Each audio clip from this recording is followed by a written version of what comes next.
Oh, YouTube fans, here again. And I figure, why not, why not? I remember reviewing, bear with me, this version being the movie version of Battlestar Galactica. Now, as we know the movie one, they was going to make a few of these movies. They could say it's a Star Wars rip-off, but instead decided to do a TV series. And I also remember saying that this has never been done, and it's never ever been done ever since. One year after, 1979, they decided to do a televised movie, and then same year, the TV series would follow on. And all it is, it's this film. It's this film from 1978, spiced in, bear with me, the TV series. It's the same thing. The only difference is there's a few extra scenes what they spiced in what was not used in the 78 one. And this is what I'm going to get to. So you get the same opening, because without repeating myself, it's the same film. The only difference is they now put it in a TV format and not the widescreen format. But again, I'm going to repeat it because it's the same thing. It's the same film. Same film. Just without repeating, well, I might as well repeat myself. There's bits what you don't see, what they spiced in. And I'm going to get to that now. So yeah, the opening's the same. You got the same monologue from the father, and there's one thing I forgot, and I should have mentioned it really. The father, apart from his son Apollo, does have a daughter. Very, very attractive looking girl in that era, I may add. And if you think you've seen his actress before, there was a film in 1981 called Deadly Blessings. A film, remember rightly, done by Wes Craven. Very good horror film, I may add. She's actually in this, very attractive looking girl, and like I say, she plays the daughter of the father. And you do see a lot more of her in this the televised one, I will admit that, and so on. And you do see a little bit more of my favourite actors, James Seymour. So there's a bit in it with James Seymour. He's making a news announcement that they're coming in peace and all this, what was not used in the theatrical. So you get a bit of that. Again, similar to the same story. The Scions come out, they wipe everyone out, except for James Seymour and his son and a couple of the people. So that's similar to the same. And you get roughly the same bit where the take come on, and you got this one guy, bit of a dick, doesn't give them anything. They're living poverty on the ship, and he's living it up. The looks of that. You find out the guy who was saying they were coming in peace and all that, triple tossed them, he was working with the Scions. Now, this is the bit where we'll say it's slightly different. Because in the theatrical one, he gets killed. You don't see him get killed, but you got one of the Scions here, and you got the idea he gets beheaded. Now, one thing I do love, and you have to see this if you're a big fan of Battlestar Galactica, this does actually have a bonus disc where it does show the outtakes, it does show a lot of deleted scenes, and it does show footage where he was gonna get beheaded. But the televised one, they wanted to leave an opening because they felt he'd be a really, really good, rememberable villain.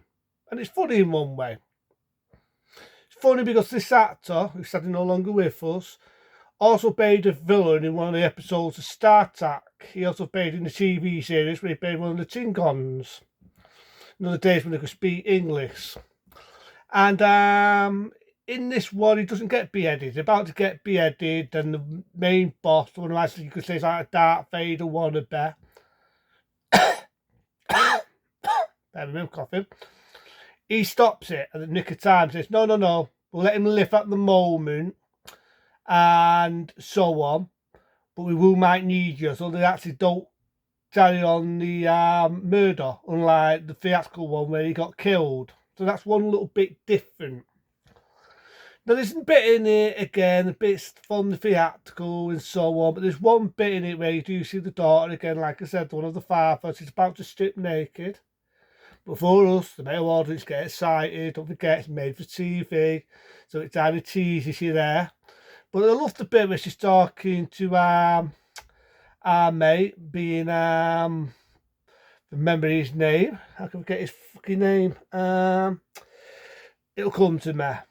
Starbuck. I can forget his name. Starbuck. I believe it's his birthday this year. Happy birthday. But yes, it's a nice, beautiful scene where she talks to Starbuck, and I do love the performance there. There really is a beautiful, emotional scene where she's talking to him. Again, not in the theatrical, but in the televised one. And there's bits and bobs, like I say, same thing. They're going to get sacrificed for food. Starbuck and Apollo come in to save the day. Similar to the same. Just little bits here and there where there's a bit more dialogue. I know I'm repeating myself. Was not in the theatrical. But it's roughly the same film. It's roughly the same film. Beat for beat. Again, I love the scene where they're fighting, the scions, and so on. And you got the date music again. I'm not going to do the rest. But then you do get one opening where the main villain, one you thought was going to get beheaded, you find out that they thought they all got killed. The Darth Vader wannabe, you thought that got killed. And that's not the case. It's still alive. Well, it's not alive. They've got another one similar. And then you got this robot thing, what works for him. He comes out, it pauses there. That left the opening for the TV version, being the TV series, will come out roughly the same there. And then you get that day opening. I'm not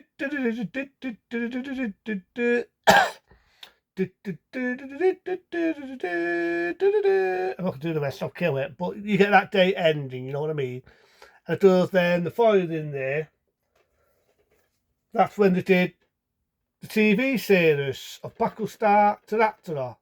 I love the fact on the light here. It looks like a zooming blue, but it's a beautiful, beautiful take. If anyone loves classic sci-fi series like me, this is a must. It's a total must. And it's a total shame that they never did a second series of this. But I actually love this. I think it's a damn good series. I always remember the scions with the laser eyes, the robotic voices. Like I said, there's a lot of history about this, like the actors, what were the scions, they couldn't walk with the metal suit, the actors. The one only had to bump into another one with walking, they'd be on the arse, they look like figgy Donimos. But I love the series for that. I'm a sucker for old 70s sci-fi. I'm a sucker for sci-fi from the 80s or even in the classic 60s when it comes to Star Trek. I'm a sucker for that. But I'm getting annoying cough. But yeah, I'm a sucker for all that. I mean, I love the theme tune to this. I'm a sucker for Butt Wadsers, I reviewed Butt Wadsers. I'm a sucker for that. And this to me, this is ideal. It's been years since I've seen this. And one day around the road, I'll have to see it again because I actually like these. If you like me, a sucker for special features, this, and I mean this, has a hell of a lot, repeat myself, a lot of special features. I can't show you here because the lighting's a bit shit. But there's a lot of deleted scenes from the movie. A lot of outtakes. There's a lot of the biography of the series. There's a lot of everything. So this is a must for anyone like me who loves sci-fi, like me, especially classic sci-fi like this. So yeah, Battlestar, the televised movie. One day around the world, I'll probably talk a bit about the series. But into them, be smart, be safe. See you later.